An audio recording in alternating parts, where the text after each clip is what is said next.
Churchill single-handedly bankrupted Great Britain because he effectively paid for all of this lend-lease in gold.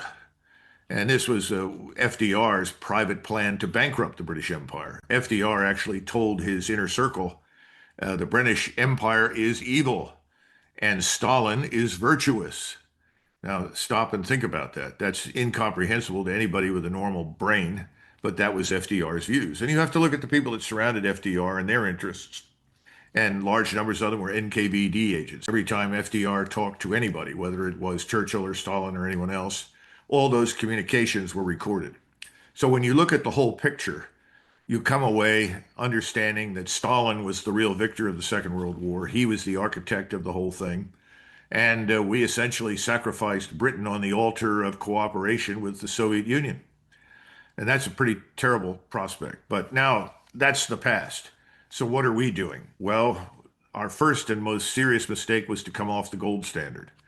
Because in the early 1970s, when we came off the gold standard, Richard Nixon did it as a temporary fix because we were deeply in debt. We were effectively broke. We were broke at the end of the Vietnam War.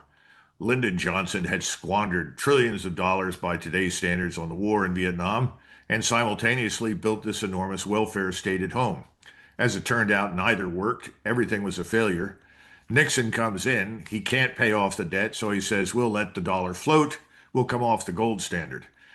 Well, Nixon disappears from the scene in 1974, and the people that follow him discover something. And this is very important for the British to understand. And Americans don't really get this. After we come off the gold standard, you can print as much money as you like to finance whatever you want to do.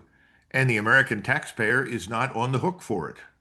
In other words, if you want to invade country X and you think it's going to cost whatever amount of money, don't worry about it. There is no war tax.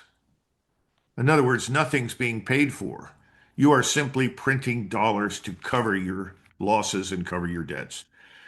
This is about to come to an end. I think we're nearing the end of all of this. But the point is that we are now financially ruined for all intents and purposes.